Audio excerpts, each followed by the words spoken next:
Welcome to the Career Wanderlust podcast, your compass for new career horizons. Today, we are talking with Colella-Graham. Kat is an adjunct professor at NYU LIM College and an internal communications consultant and coach. She secured the first and only trademark for employee experience in 2005. I'm very curious. Known as a trusted change maker, coach, and speaker with a proven track record of driving meaningful change through the power of communications, Kat continues to teach graduate level project management.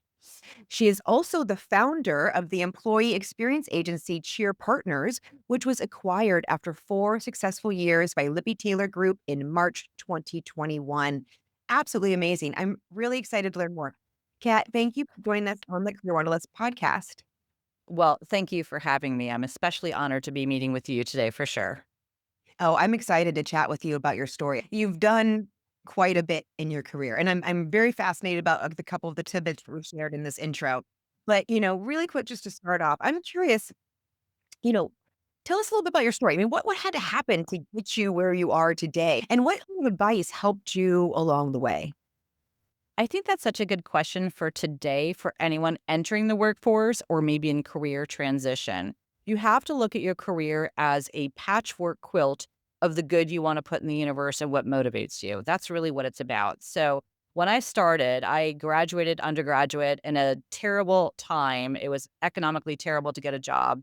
If you weren't an accounting major, you weren't getting picked up by anybody, but I really kind of hustled and I got a great job at Bank of Boston, which is now part of Bank of America. Mhm. And I loved it because at the time, it was a kind of place where the more you would give, the more you would get. It didn't matter your gender, your race, your creed. Great. It was an incredible place to be. And I had a wonderful mentor, Chris Cotter, who told me, listen, go for what you want. If you're curious, don't forget, it's not about the ladder, it's also about the lattice. Like she was Yes, so smart, so smart. I ended up following her to Arthur Anderson as a result. She was I so love great. it. But it was a great place to really sort of absorb and get into absolutely everything, and they had these wonderful programs, including with New England Banking Institute, where, if your boss said, "Hey, take some courses," you could say, "Oh my gosh, I could take a whole slew of Right. courses and take advantage of that for free." So I ended up taking HR management courses because I often helped her with reviews. I rose really quickly at Bank of Boston. I really, really loved my time there. And so that was my first taste of HR.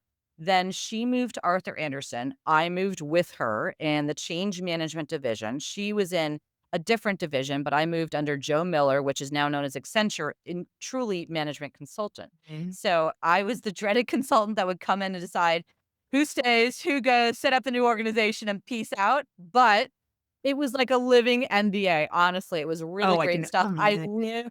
I was there almost 5 years, and I lived off of those miles for another 5 years. It was so Oh, great. Absolutely. vacation. Yeah, free vacations. It was great, but it taught me a lot about the discipline of change management and what makes change stick and what doesn't. And what Mhm. was nice about it was it used to be the old look at an organization and see what is frozen. You unfreeze what is frozen, you make the changes, and then you refreeze.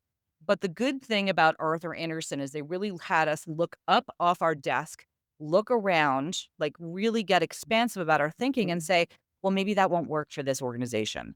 Maybe, just maybe, we're looking at two units. Maybe they're two commercial paper units in banking that are merging together. Why don't we take the best of each cultures and make something brand new? Right. And it was Beautiful. really, really encouraging. So after that, I left because I didn't want to buy into the partnership, got my first HR gig with Rubenstein Public Relations. And that sort of led me continually on the way to understanding how people work in an organization, what motivates them, what Mhm. excites them, and understanding that not every professional is for every organization. That included myself. I left Right. Rubenstein This after is a very year. important. Oh, see? Yeah, It's a very important message. I mean, really, absolutely. we need to know what's right fit for ourselves. I mean, before you keep going, I'm really curious because you mentioned that you really got to learn what works and what doesn't, and what makes it Yeah, sticky for change management. What's yeah. what's like a top one or two things that you would say that make things sticky for change management? The smallest unit of culture is between manager and employee. Mhm. So the leadership can say all they want that, for example, we're X company, you're joining us, you should be really proud. Think of any of the large, Fortune 100s. And the acquired company may feel otherwise. They may feel, well, wait a second, we had a really good family knit kind of culture. Why do we want to be a part of that? So ultimately, it's the manager who's going to give them the reason to believe. So, as an internal communications leader, I always say start with manager guidance. They need to know what they should say, give them the FAQ. They need to know how often they should be socializing with their teams, and really fast and often is really the way it should be. So, those were Really some of the smart. things that I Yep. learned literally all those years ago at what is now known as Accenture. But You as just pay it forward. absolutely, you bring it forward, and not all the So, lessons apply, but many of yeah, them do apply still many today. So, and so yeah, Rubenstein, it wasn't the right fit for you, and which you realized. correct. Now I'm curious, Yeah. when you made the change from Rubenstein, did you have something already, or were you just like, you know what, I'm gonna leave and I'm gonna take the time to look for it. What was your I was way? headhunted. I was really lucky. Great. So That's I was headhunted by Conan Wolf and Ogilvy, and it's now known as Burson, I believe. But actually, both are Burson. But I got headhunted, and I went with a leader, a female leader that I felt was pretty fearless, but would also let me be pretty expansive and not just sort of chairworm in the role of leading HR. Mhm. And I was there for 2.5 years, and I loved every minute of it. Did some really amazing, amazing stuff. And it was just when they were acquired by WPP, so I could put my sort of change management hat on in the reverse, if you will, while I was there, and it was a wonderful time, and continued to really understand, again, why certain divisions performed better than others. Right. Did they have better resources? Were there better managers? Did they meet more frequently? Did they rotate who led the weekly meetings? Like, what were the things that made these key differences? Did you find things that float to the top that were similar across the board? I would say yes. Mm, So, making sure that everyone has a space to fail is mm, super important. So, come up with that idea. Give a safe, like psychological safety is so yeah, important because you never know where that great idea is going to come from. right. So that's definitely number one. Number two is rotating who leads the meetings. Mm, Give your junior person a chance to come up with the agenda, or go around the room and maybe try a new idea to brainstorm, and that's super key too. So I think those are the two that stand out most for me in terms of teams being I successful love all those. in team norming. Yeah. Yeah, Yeah. absolutely. And I think managers back in the day perhaps were a little more hierarchical, and today we're seeing something that I really appreciate, where managers are really shoulder to shoulder with their teams. Mhm. They're not asking you to stay till 6 o'clock, 7 o'clock, 8 o'clock at night when they're leaving at 3:30 to go to the Exactly. gym. They're actually in it with you, and I think that's a really positive change that we've seen. Agree. It's a really Um, important change, and it needs to happen to keep your best talent, really. It's a absolutely. new expectation. It really Yeah, is. it really is. And I was lucky to work with some really great people there. In fact, one of them, Catherine Metcalf, who went on to be the very first female Fortune 10 chief communications officer, and she's still a very, very good friend of mine. She was just out 2 weeks ago. She actually allowed me to be billable.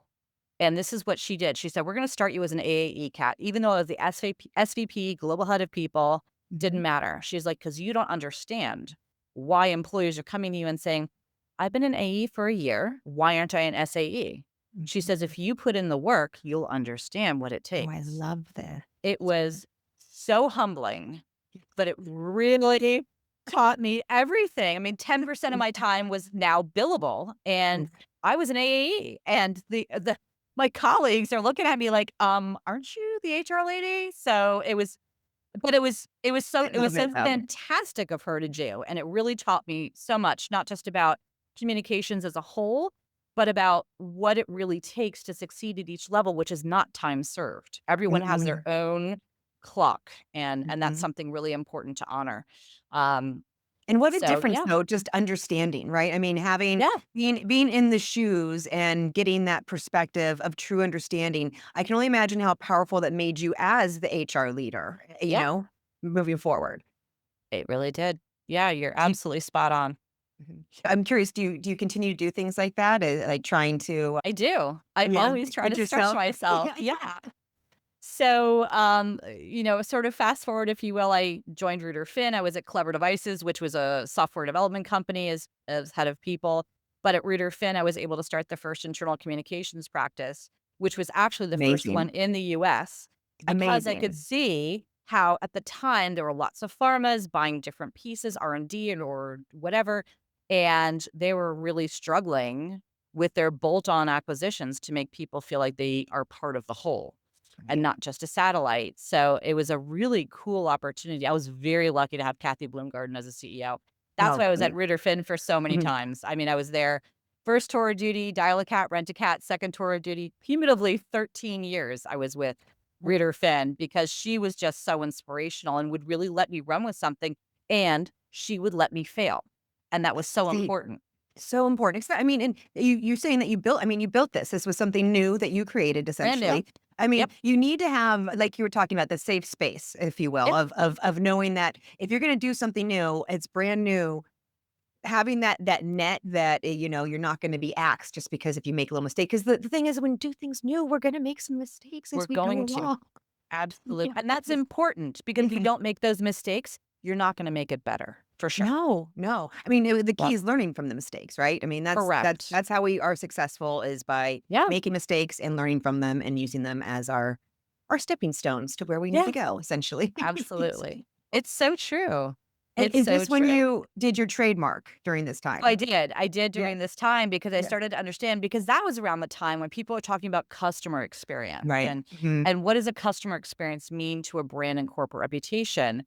So I'm like, okay, so what does it mean with employees and attracting candidates and keeping employees a long time? Why do people stay and grow their careers at places?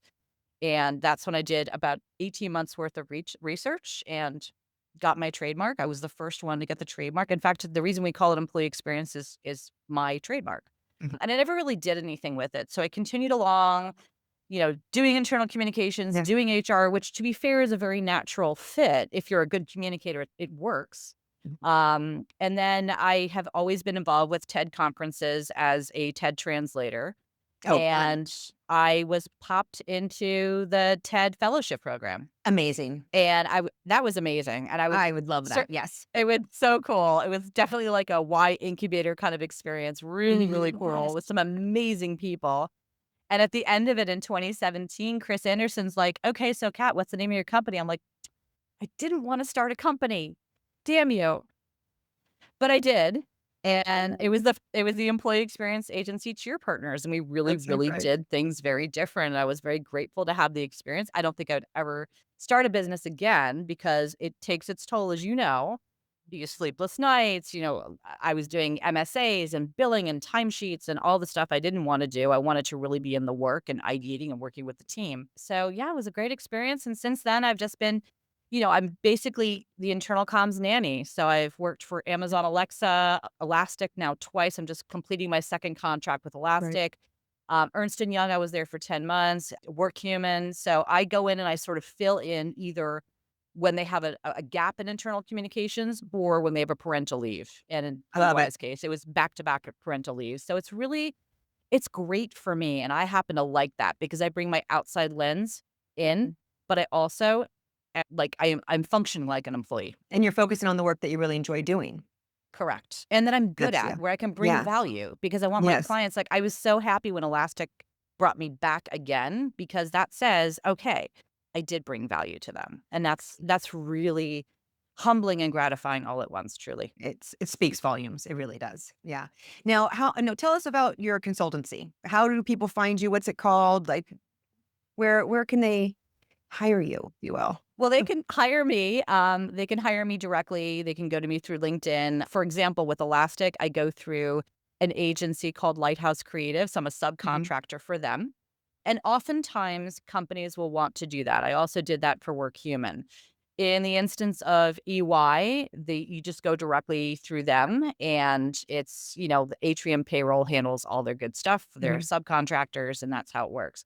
Honestly, like you, I've really cultivated a good village, and I make sure I take care of them as much as they take care of me. It's important. So Meredith Shue reached out from EY. It's how people do it. Yeah. Corey That's Green great. just reached out from Deloitte, so hopefully I'll get a good bit of consulting with Deloitte. I mean, this is how it works. But then I always say, not only thank you, but don't forget, I'm here for you too. What can I do for you? So that's really important to make sure that you're really honoring the relationship. Yeah. Okay, a couple questions about some of the things we talked about. First, the TED Fellow, I'm fascinated. I mean, there's a lot of people, let's be real, a lot of people are fascinated with the TED Yep. Talks, TED Fellows, what have you, because it's fascinating. I mean, who doesn't love knowledge that helps us grow and expand? So how Mhm. did you get picked for the fellowship? Is there something that helped you, is what I'm wondering? Any advice you'd give someone? I would say stay curious. So I attended my first TED in 2010, back when it was in Long Beach, so a very long Mhm. time ago. And I was really it was a gift to myself, and it's an expensive ticket. I acknowledge that.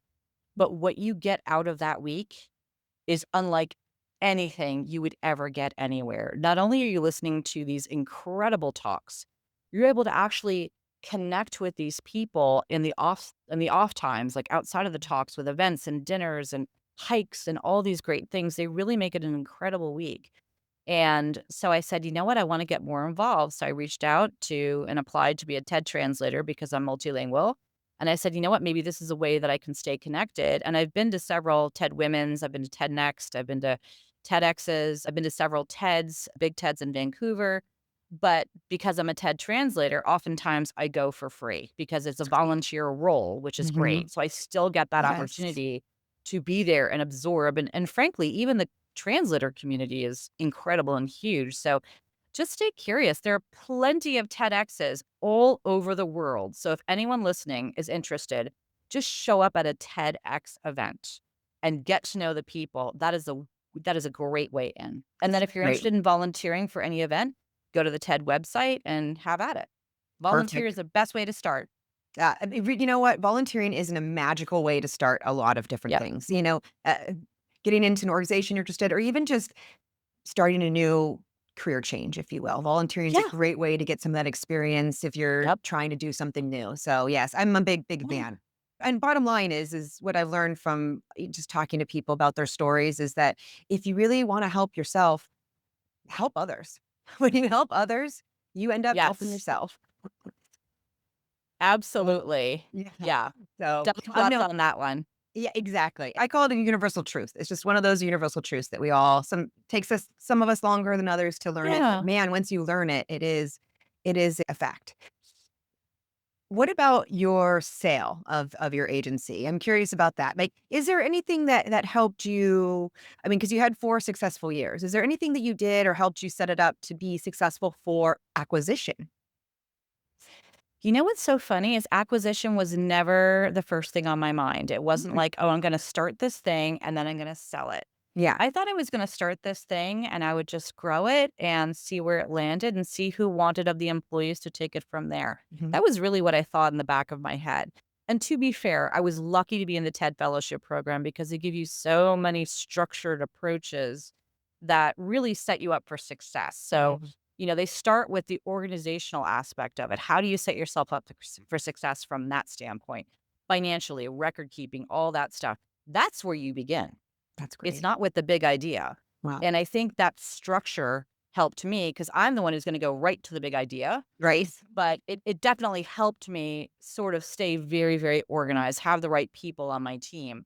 It was not an easy road for sure. I mean, I originally had a partner who was introduced to me, and she was going to handle the finance and operations. And ultimately, she ended up having to leave the company within a year. So Mhm. that was sort of like, oh my gosh, I can't believe this just happened. I've got to do everything all over again and figure this out. I think it also helped that they told me hire young and hungry. So don't just go for the seasoned folks. Mm. Hire the curious folks that are really hungry, that want the experience, that want to do this. And I think our value proposition of being fully remote, work from where you work best, so long as you meet your clients on their time, was really, really helpful and powerful in terms of attracting talent. And Yes. then I think finally making sure they had a voice. Mhm.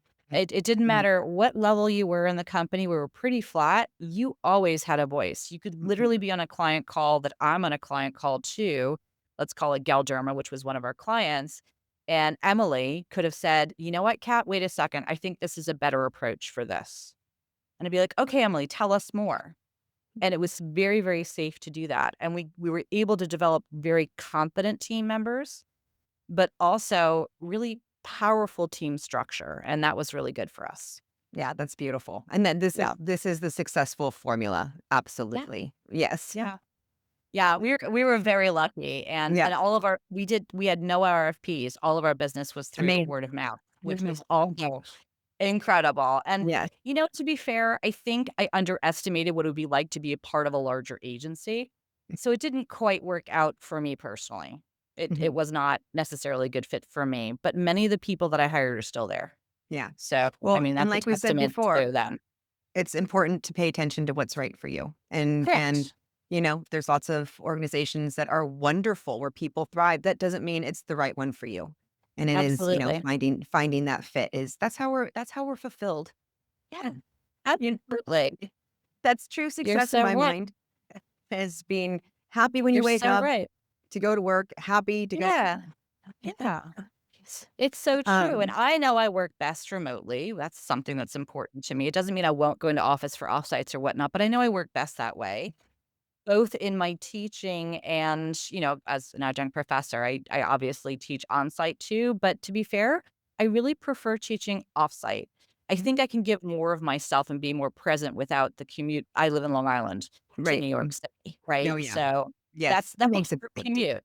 That makes it a does big make a difference. difference, Yeah. especially when Eh, you've got your day job of being a consultant. absolutely. Absolutely. And I agree. I mean, we do operate better in different circumstances. And I can absolutely see, I myself probably would operate similar to yourself as well. Right. And just be able to have a little bit better of a connection and more focus Yeah, and what have you. So yeah, it's just a matter of we're blessed to live in a time where we have options yes, and a lot of different absolutely. technologies to make things happen. So, the world is definitely opened up to us and we should be using that openness. Yep. So now we've covered a lot. I'm curious, was there anything really impactful that happened in any one of these positions that really was like a big lesson for you? If so, what happened and what'd you learn from it?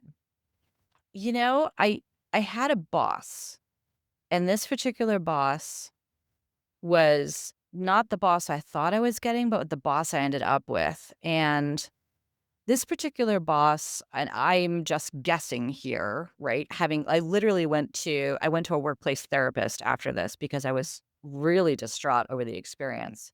Um, was bullying and gaslighting Mm, and very almost threatened by me. And to be fair, I'm really, having chosen the path of HR and people and internal comms, I want to be in the back row moving an organization forward. I don't want the CEO gig. Like, I don't, I would even call myself a CEO when I had my agency. But for whatever reason, he felt threatened that I wanted that gig and punished me constantly, constantly. And I would put these stickers around my laptop and they would say, "It's not personal. It's not you. Just do the work and show up." Depersonalized. Literally, I had stickers all around my laptop till one day I'm like, what am I doing? This is crazy. Why am I here? And it took me a long time because it felt like failure to me. yeah, And that's and not to a degree, failure. it absolutely was a failure, but it wasn't a failure that I owned. There was absolutely Mm-mm. nothing I could have done because this boss ultimately had many more dynamics that they had to deal with. I was the least of them.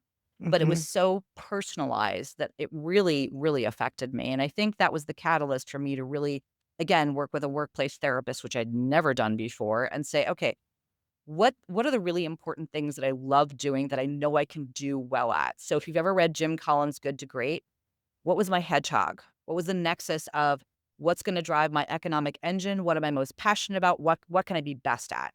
Right, And that nexus is what I really needed to focus on, and it helped me get to even where I am today. So right. that was a really important one for me, for sure.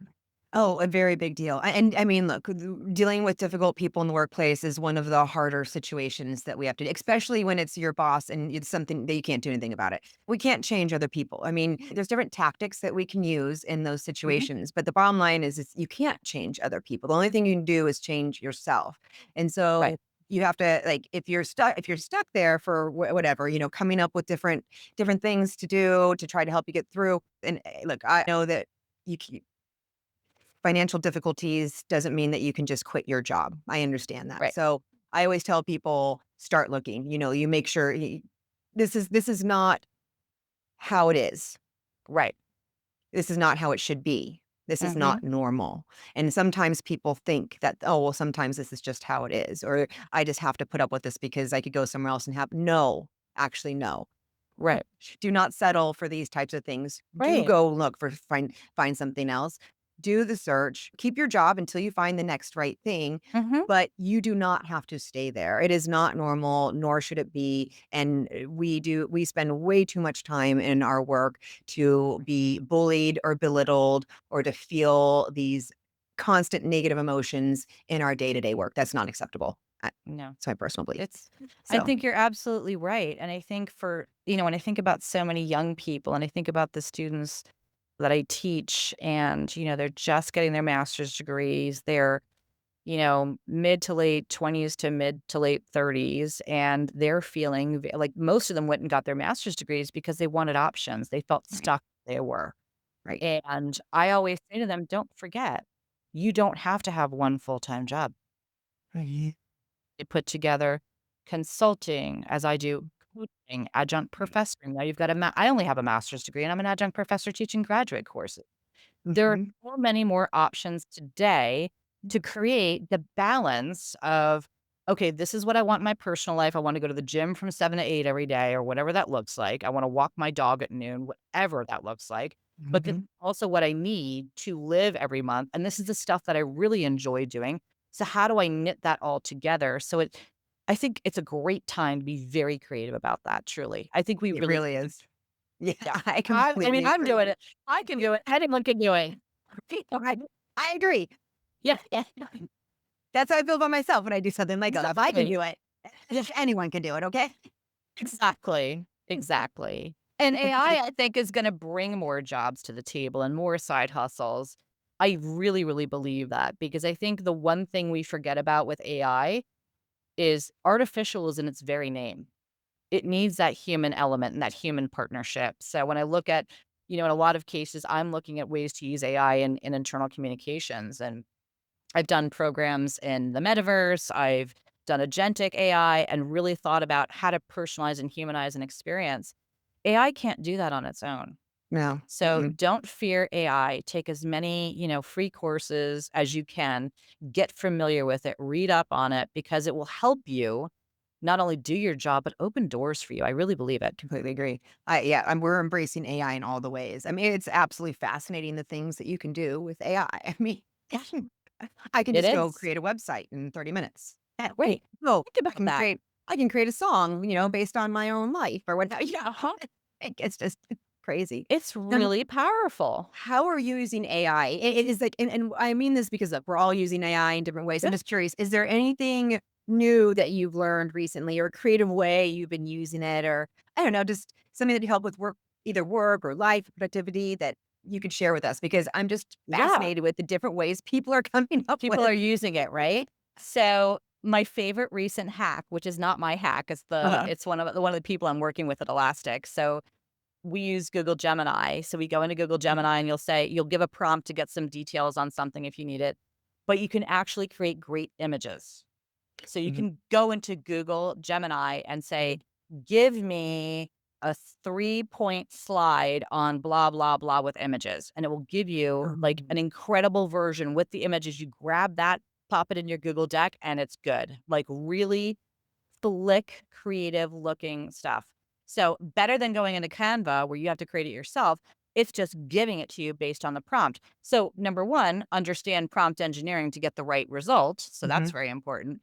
But I think that's just my favorite thing so far. I would say that one thing to know about AI, and I've been taking a lot of courses, both free and paid, because I need to really make sure that I'm understanding and I'm a curious person, is for example, on your brand, Paradigm, right? Mhm. So if you go to Paradigm Staffing and pop it in, Google Gemini or Mhm. whatever, it's going to come up with whatever you said about your website and what Mhm. other people have said about you that's not through Oh. paywalls.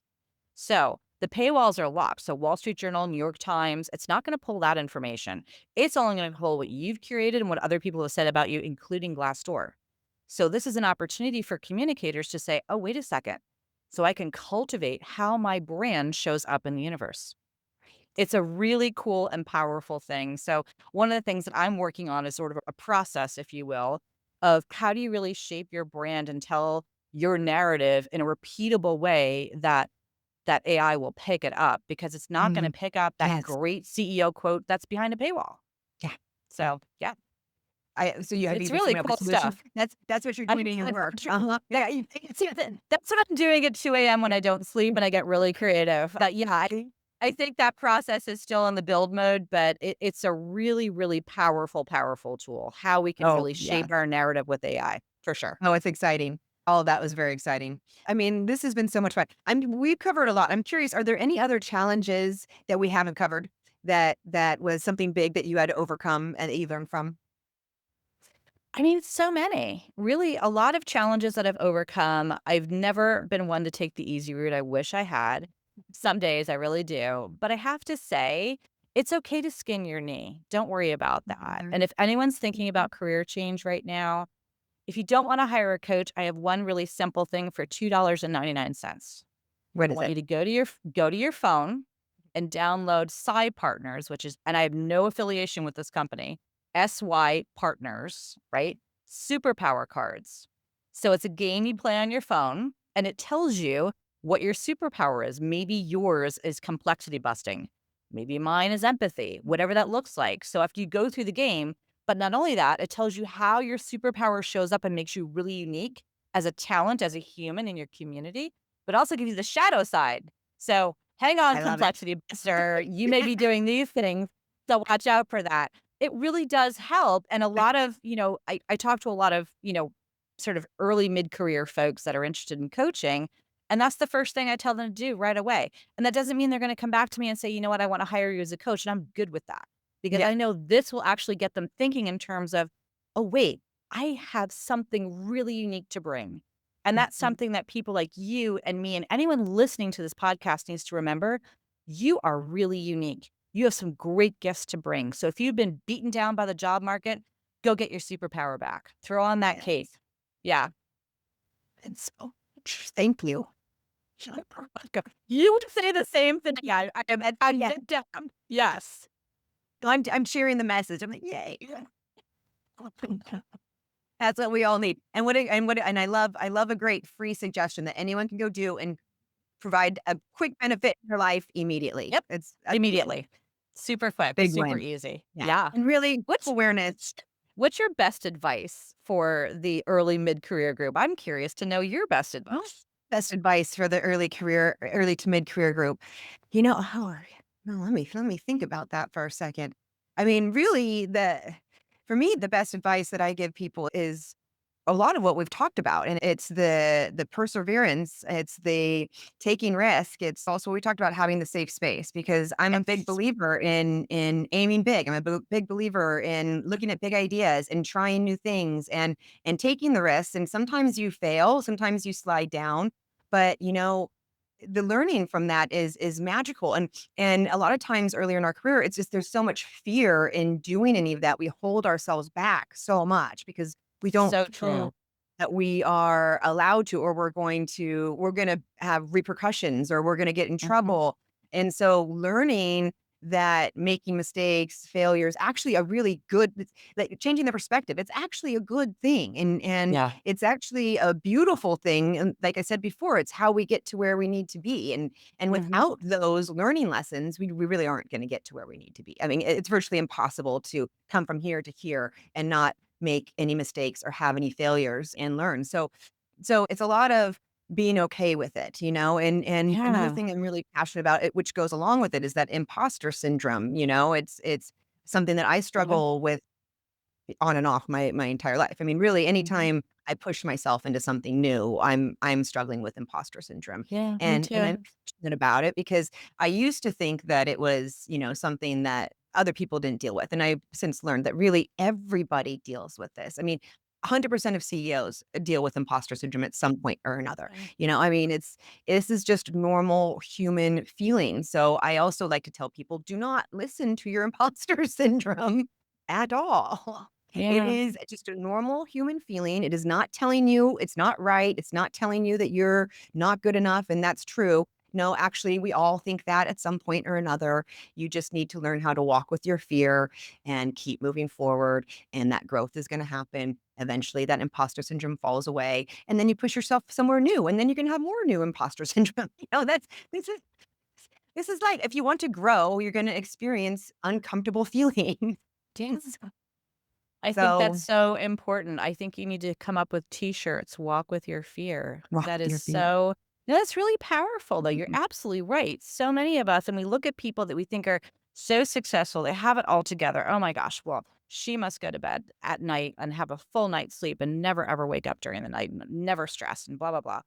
Well, frankly, we're all dealing with it at different stages and opportunities in our life, and it's a scary thing. And I mhm, don't believe necessarily people need to fake it until they make it. I don't think that's good advice because I think you should be as informed as you can be to be as confident as you can be. Because mhm, if you show up very unconfident, you're not going to get it right. You just won't. mhm. So get You informed, understand. Like I there are things we haven't done, things you haven't done in roles that you've been put in. There are things that I haven't done in role. I never worked with the metaverse until I was with EY.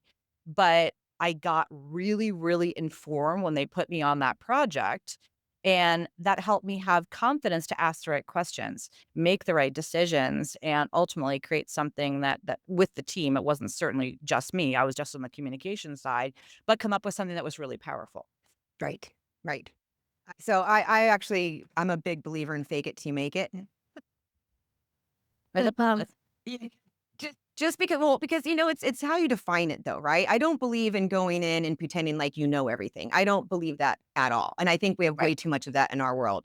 What I do believe in is stepping into something that you're uncomfortable with, and maybe you feel very uncomfortable and you feel like that imposter syndrome. So when I talk about fake it till you make it, I'm thinking about my imposter syndrome. I'm thinking about how I'm feeling internally, and I need to fake that I'm actually perfectly fine. My shoulders are back, my head is up. I absolutely can do this, even if internally I'm thinking I cannot. I'm like, no, I can do this. So my fake it to make it is more of a restructuring of the internalness of Mm, pushing yourself and walking forward. But I understand, I agree with you on the fake it to make it of like, don't go in and pretend like you have all the answers when you do right. not. Don't pretend like you know all the things when you do not. I don't agree with that because we don't Yeah. need to have all the answers as long as we are No. curious and we know how to ask the right questions and consult and research, then, it's okay not to have all the answers. Yeah, So that's so so I think it's important. it's I wanted to say that because it's such an It's a interesting good topic, distinction, though. Yeah, It it's a is. really good Yeah. distinction because your Mhm. lens is different than my lens. My Mhm. lens would be, okay, the first time I was thinking about, okay, the missing tool in change management at Reader Finn at the time in corporate communications was the employee communications piece. So I wasn't writing content all the time. That wasn't my job. So what did I do? I took a certificate course at the new school Mhm. in writing because I wanted to be informed. Does that make Right. sense? Yes, And absolutely. I still had terrible imposter syndrome. I had to Mhm. literally pitch this to the CEO. Hey, Kathy, what about starting an internal comms practice? She's like, you know what, Kat, go for it. And it worked Yes. out. I was terrified. I felt like I would total imposter. Here I'm the HR lady for crying out loud. I But love this. but I was committed enough to Mhm. try it that I really needed to, like, amplify my writing skills, and I Yeah. still take writing courses to this day because, especially for people like me that write in another voice, another brand, standard or another, a third party, I need to refresh it because Mhm. every company is different, and if I don't keep it live, then, it's gonna be hard for me to Oh, succeed. yeah. No, thank you so much for sharing that. I hope everyone heard that. Kat, she was nervous about Totally pitching nervous. that internal comms, and so look at what happened, and look at what happened. He created this whole nerd division. It's like, how Mhm. amazing. I just love that story. Thank you for sharing. And a lot of support. I was very lucky to have Kathy Bloomgarden as a CEO. To this day, I will send her a note once a year, giving her a little anecdote. "Do you remember when?" And I was freaking out, and you just were like, "Kat, we've got this," and we had it, and thank you. Yes. Honestly, she was great. Yes. And that's another important thing. It's okay to be freaking out as you're doing these things too, right? That's Yeah, okay. It doesn't yeah, mean you're making the wrong decision. It's just agreed. normal human things. Yeah, totally. And then you get to the Totally. other side and you're like, "Oh, wow, look at Did we how much really I've do that? grown." Yeah, it's amazing. I hope this That's is the best inspiring feeling. yeah, I hope this is inspiring someone who's been sitting there a little worried, to Yeah, take that step. I hope. Kat, this is so great. Before we go, I love to ask people just to throw this out, if there's anything that you've read, watched, or listened to that had a positive impact on your life or career that others could benefit from as well. Because I'm very passionate about feeding our minds in a positive way. So, yes, so many. I'm a huge podcaster, and this is going to sound a little crazy, but I just listened to the Amanda Knox interview on Monica Lewinsky's Interesting. podcast. And this is the thing. There were so many life gems in this podcast. Mhm. I actually set aside time for myself this coming Saturday to re-listen to it and write Mm. down the gems on how to look at yourself, how to stay centered in a storm, how to, know your worth. It was absolutely incredible. So I would say that one really recently, I didn't expect it. I Yeah, turned on Netflix and I saw the Netflix show. I'm like, "Oh, I'm gonna watch that because everyone was curious about what happened at the time, and it was directed by Monica Lewinsky. Next thing you know, she's on her podcast, and I was blown away by it, truly, surprisingly. oh, I'm excited. I'm But definitely gonna give yeah, that a listen. Thank you.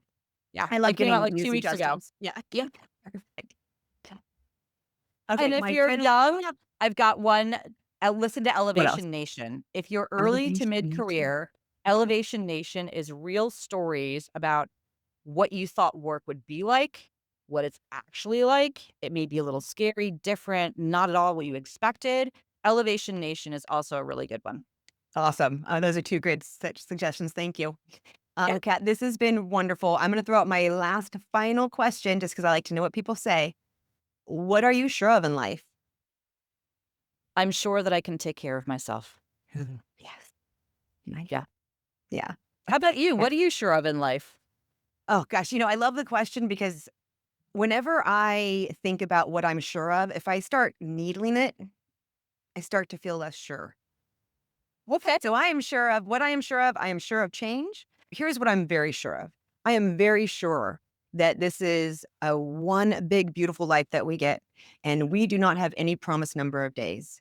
So I'm 100% sure that we should be making the most of our life, and we should be learning to walk with our fear so that we do all the things that we dream of, and we don't allow that fear to stop us from doing the things that we really want to do with this one big, beautiful life that we have. That's for I sure. love that. Love that. No, That's perfect yeah. and beautiful and very inspirational. So thank you for inspiring me, Oh, truly. thank you. Yeah. I've loved this conversation. I Oh, so me too. appreciate your time. Thanks for joining us on the Career Wanderlust podcast. Thank you. Thank you for joining us on the Career Wanderlust podcast. If you find value in learning from others, give us a like and subscribe. If you're looking to grow your communications, marketing, public relations, or sales and biz dev team with the best talent and quickly, check us out at paradigmstaffing.com and submit a request. We are wishing you a most successful and fulfilling career. Until next time.